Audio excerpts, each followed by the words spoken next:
150 years, who knows when things might change a little bit. Yeah, I was told it was a college-aging incident, that it was cold outside, and they stripped him naked, even back in the late 1800s, threw him outside in the cold, and he caught pneumonia and died. But a lot of stories have changed, though. I mean, Darth Thomas did an article many years back, told me TP was struck by lightning standing in front of the bank that he owned in Goliad. I'm like, no way. I'm like, surely I would have remembered that story, you know, but I believed that for many years. And so now we're being told he had a heart attack on a train.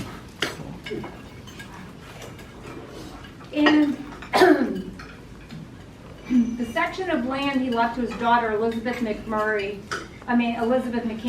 Murray, included the area that housed the ruins of Mission Espiritu Santo and cows were grazed there.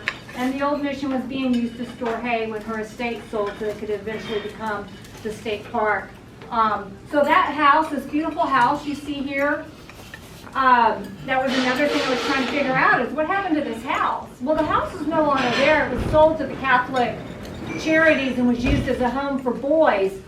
But if you've ever been to Goliad and you've been to some of the old missions, the highway that runs through there, the house was up on that bluff. And so when they dynamited that area, there was some damage that was done to the house, and eventually the house was torn down. But it's cool that the state park sits on this land that, you know, the house was once on. So T.P. McCampbell has passed away now. His wife is still, you know, very much involved in the business enterprises and dealing with all the various lands that they had. So developers looking for investors to help spur the development of Aransas Pass negotiated a deal with Mary McCampbell in 1903. So this was right after T.P. McCampbell had died. And she sold a record 12,000 acres of land, and the stage was set for one of the biggest land sales ever held in South Texas. 6,000 land lottery tickets were sold for $100 to people in the Midwest. Each ticket guaranteed the holder one city lot and a chance at 3 giant prizes. The McCampbells also gave 2,000 acres of land to help build a railroad connecting Aransas Pass to San Antonio. So I think that's an interesting story. We certainly don't want to forget what his wife did for this area. And so a takeaway for you guys is just knowing that when you see a McCampbell Road here in the town, you know why, that a lot of this land that this town sits on originally came from T.P. McCampbell and his wife. And there's a beautiful house on McCampbell Street here that you can actually rent. It's a wonderful Airbnb, and we've met the owners and we've toured the house, and if you go to his website, he was kind enough to talk about the McCampbells and Mary McCampbell and says that that street was named after her. So I'm just going to wrap up, guys, and just kind of finish up, tell you just a little bit about that airport so you'll understand. So all that land that the airport was built on was once owned by T.P. McCampbell. And this little article's got Glenn, his wife, his children, which they're all grown now with their own children, but this is when the airport, first was founded. And it just says, nearly 100 years ago, Thomas McCampbell bought about 80,000 acres near Aransas Pass and later gave 2,000 acres to make a railroad terminal.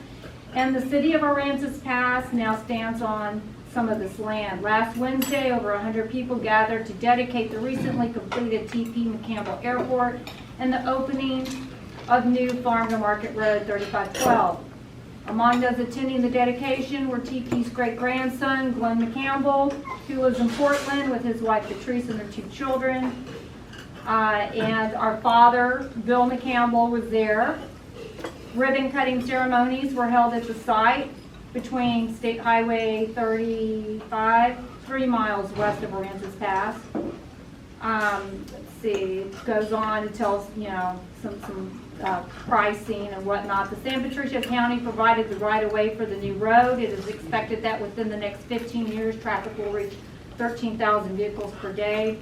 As the dignitaries were speaking, Glenn said, "I felt honored, real honored, that they were naming the airport after my great-grandfather." He added, "Although the area has been in the family for over 100 years, when you mention the McCampbell name, most of us have never heard of it. I think this will be a lasting and fitting memorial to my great-grandfather. Glenn feels that the value of the area around the airport will increase, but he hopes it will be zoned in the right way. So, let's see. I want to make sure that I talk about Gordon Porter and his contributions to the airport.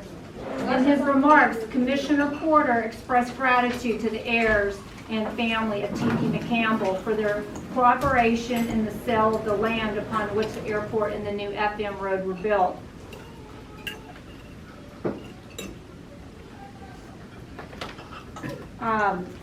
Gordon Porter is like a distant cousin of ours, and he was county commissioner in the area for a long time. Some of you, I'm sure, may remember him. And he was the one that really pushed to get that airport built and to have it named after T.P. McCampbell. And so many years later, the San Patricio County Commissioners voted unanimously, this was in 2010, to rename the county's airport near Ingleside to honor the late Gordon Porter, a former longtime county commissioner. The airport originally was named for T.P. McCampbell, a wealthy banker and rancher who owned 10,000 acres in the county, including the land the airport sits on. At the request of the McCampbell Trust, commissioners agreed and add Porter's name on Monday. Porter, who died in 2009, was born on the McCampbell Ranch near Gregory in 1932. This McCampbell Ranch was actually another one of T.P.'s sons, John S. McCampbell, who had a ranch in the Gregory area. He eventually leased and ranched part of the land he was born on. During his 16-year tenure as county commissioner, Porter also brokered the deal that led to the county's purchase in 1987 of 234 acres that became the airport, said Commissioner Jim Price. It is something the McCampbell family requested just kind of to honor him, Price said. He did business with the McCampbells for years and years. He leased farmland from them and at one time owned farmland next to them. So that kind of gives you the overview of the airport.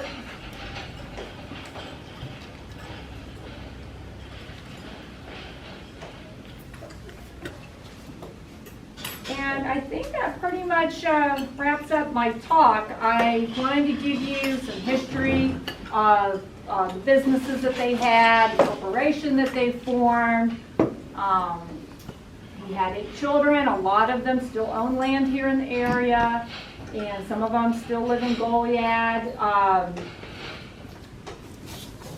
Down here at the bottom is some of my cousins from Goliad, and Robin Barnhill. Your T.P. McCampbell is sitting on an easel. She's actually given a presentation in the Oak Hill Cemetery. What they've started doing is talking about prominent members that were buried there, and so she was able to do a piece on him there. And my grandfather and my uncle and my father all were very proud of their military careers.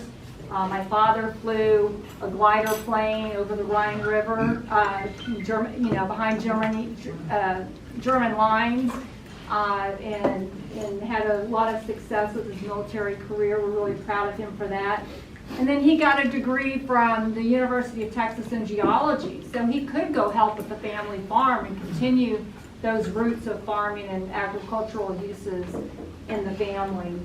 And I did present a picture of T.P. McCampbell to the airport, and I have a family picture of all of us down there with our brothers and sisters. And our father graduated from Aransas Pass High School. So, what year? 1939. Oh, cool. Yeah. So I hope I've inspired you to dig a little bit into your own family history, especially during the holidays. Now's the time to talk to your parents and your grandparents and your relatives. Get those stories, get those pictures, get that, because once they're gone, it's really hard. And so I have a lot of regrets that I didn't talk to my father more and tap into more about what he knew. But again, it's been an honor to speak with y'all. I hope you enjoyed listening to our family. And again, I think T.P. McCampbell, he wanted the best for the community, but he also, the more success he would have, whether it be digging, dredging a harbor here, getting cattle to market, or all these different things was to help his business enterprise as well. And as long as he was kicking that ball, that can down the road, it was helping everybody. So we're proud of the work that they did in the area. Does anybody have any questions? Did you know about the lumber business before you read that book, or did you discover it whenever you did? I did, just because once I found out that they had a store and it mentioned that they had another one in St. Mary's, then I was able to dig a little bit more. The book certainly gave me a few more tidbits that I didn't know, like it's saying, oh, well, it was a really big lumber mart, and because when you're trying to do family history stuff, it can be one sentence you read, one picture, anything is just like, it's like mining for gold. Right. And so, yeah, it was very exciting, but I definitely learned a little more than what I knew. Because I thought it was general goods. Right. So to eventually find out it was lumber, it's like, And it's big business. well, we're going to get into whatever is making money at the time. And this was the lumber hub of South Texas, for sure. Because they weren't really aware of all the pine and everything in East Texas. They were just getting the lumber from Florida. Right. But thank you for asking. Yes. I do have one more question. You said your husband's name is Mark Villarreal? My husband, yes. Is he related to any Villarreals around here? No, it's a Mexican last name. Yeah. There's so many of them. Yes, that's actually my my mother's maiden name. So I was wondering, because there's a lot of. And we're 2 L's and 2 R's. Yes, But some of the Villarreals are out of Victoria, Yes. and his father was born in Robstown. Very cool. I was just. I used to be the store director for HEB at Rockport. Was it Rockport or Portland? Yes, he was the unit director for HEB for a long time. We both worked a very long time for HEB. And he did actually run the store in Aransas Pass for a while. That name sounds really familiar. I worked with HEB for 8 years. I was a manager here as well. This would have been about 25 years Yeah, ago. definitely. But it does sound really familiar.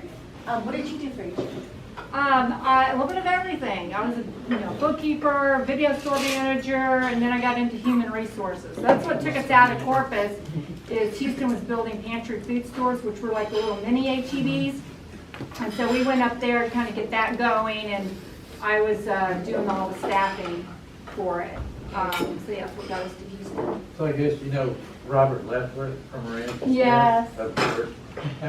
He went way up with HEB. I used to break boards in our garage when we were young, about junior high. Oh, that's cool. His That's dad, cool. they lived down the block. His dad was a Methodist preacher. Yes, that's a blast from the past. Quite a nice night. Yeah, really. So guys, when y'all leave today, feel free to pick up, brought a few handouts for y'all. The small little article I read to y'all, but with the help of the historian at the Texas history portion of the library in Goliad, she and I did a 2-part series on T.P. McCampbell. So you'll see some of these stories and maybe a little more in this newspaper article. So I hope you'll enjoy reading that. But again, thank you for your time. Thank you, y'all, and have a Merry Christmas.